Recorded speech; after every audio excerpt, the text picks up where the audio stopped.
story 4, Spearhead from Space, is Exiled. The Time Lords have banished the newly regenerated Doctor to Earth. But the Doctor isn't the only alien to have arrived, as a swarm of meteorites have crashed into the sleepy English countryside, bringing with them a terrible new threat to mankind. As the Nestine plan takes shape, UNIT, the Doctor and his newly appointed scientific advisor, Liz Shaw, race against time to stop humanity being replaced by a terrifying plastic facsimile race. Because of a strike at the BBC, the cast and crew were left with no other option than to film the entire serial on film. Not on tape and film, shooting with videotape in the studio and filming on locations. So this is entirely film. Doing so gave the series a new look and quality that jump-started the Series 7 and gave a great start for the third Doctor. Over the years, filming for Doctor Who has stepped up bit by bit. With this one, much like the Invasion and War games, we get a movie-like quality to the series as more camera techniques and special visual effects, as well as new direction for directors, are used. This shows a progress as well as a kind of growing up with the series, making it more viewable to an audience of all ages. And since the serial is on film, on locations, instead of on videotape, this is the first and most likely only classic Who to be on Blu-ray. The Blu-ray gives a clear, crystal clear picture that is both stunning and beautiful to look at it. As I always say with the Blu-ray quality with older classical films is that it looks like it was made yesterday. The story for the serial is a great start for the new series, introducing the Nestines and the Ontons and showing more terror and violence.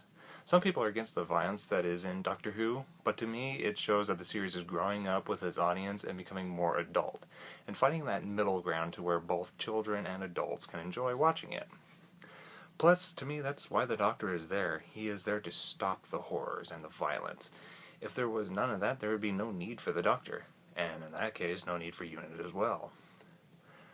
This serial introduces new companion Liz Shaw, whom is a scientist and is kind of an equal, if not a step up from Zoe. She is smart, strong, and appears to handle herself and the situations at hand, and would like to see more of what she would do as a companion. Both she and the Doctor become scientific advisors for UNIT and work together, which is a new way for a companion and the Doctor to work together, since most companions just become companions by either willingly, unwillingly, or accidentally come into the TARDIS and travel with the Doctor in the TARDIS. Since that hasn't happened, she becomes a companion simply by working in the same department as him, and helps him with the task that is handed to them by the Brigadier. With that, I warmly welcome back to the series Brigadier Alistair Gordon Lethbridge Stewart. With the Doctor becoming under his employment, you get to see more of the Brigadier in his role as a leader, and also the growing friendship between the Doctor and him, as well as their back and forth joking and bickering. At first, the Brigadier doesn't trust the Doctor, because he isn't sure it is him since the Doctor has a new face, but soon comes to trust him. It was a nice bit of conflict between the two to carry on the story until things with the Autons grew exponentially. And now we come to the third Doctor. This first serial is just an introduction in early stages of this third incarnation.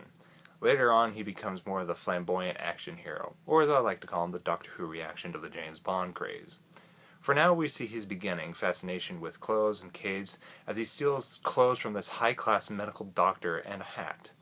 The shirt is frilly, and the coat and pants are black and a black cape with like red inlining on the inside, and the hat is a fedora.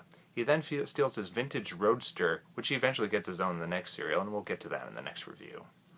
This Doctor is a very charismatic one. Jon Pertwee has this charm about him, and the way he talks to people and treats them is very friendly and warm.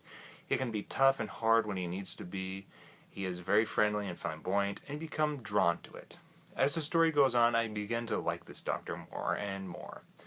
What won me over completely is his smile. At the end of the serial, Pertwee smiles, and I saw his warmth, joy, kindness, and love from him that I fell in love with this Doctor and accepted him right away. Amazing, since it took 3 serials for me to love William Hartnell and 2 for Patrick Troughton.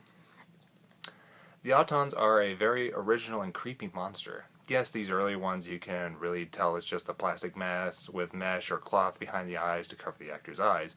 But that look gave them an emotionless stare, and the eyeless sockets give kind of a soulless feel and look about them. And without warning, half of their hands pop open and a barrel comes out to shoot people. What is shot out of them, I do not know. However, it creates an explosion of brown smoke and kills instantly on contact.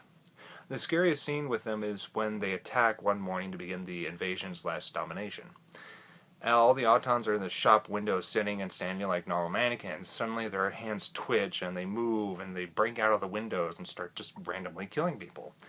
The way they were filmed mixed with the performances of the actors and the editing for the scene just made it completely scary. Their leaders are the Nestines, and they aren't really seen. The essence of them are in this container, and at the climax of the serial, these tentacle-like arms come out to strangle the Doctor. Other than that, not much is seen. Reminds me of the Daleks in a way, and makes me curious as to what they really look like. Overall, I love this serial. It's great fun to watch, has good humor. The funniest scene in particular is the scene where the Doctor sees his new face. He takes a look in the mirror and just goes, "Oh no." But then he begins to look at it and just sees, well, it's rather distinguished. It's just a funny scene. The story is great, locations are beautiful, and give the series a reality and a firm ground. And the characters are good. I give the serial 5 stars out of 5. When watching this serial, you will notice Jon Pertwee has a tattoo of a snake on his arm, and he woke up with it one morning after a drunken night during his Navy days in World War II. Fans theorize it is in the mythology of the series that it is a Time Lord criminal brand that the Time Lords put on him. An interesting theory, and I can agree with it. However, my brother told me that one of the recent Doctors, I think it was the Matt Smith Doctor, tells a companion about a Time Lord that regenerated and tattoos formed. So with this new information, I guess you can either say it is a criminal brand or it is just part of the Doctor's new regeneration. And you can pick either one. And that's all I have to say for this one, and I'll see you on the next review.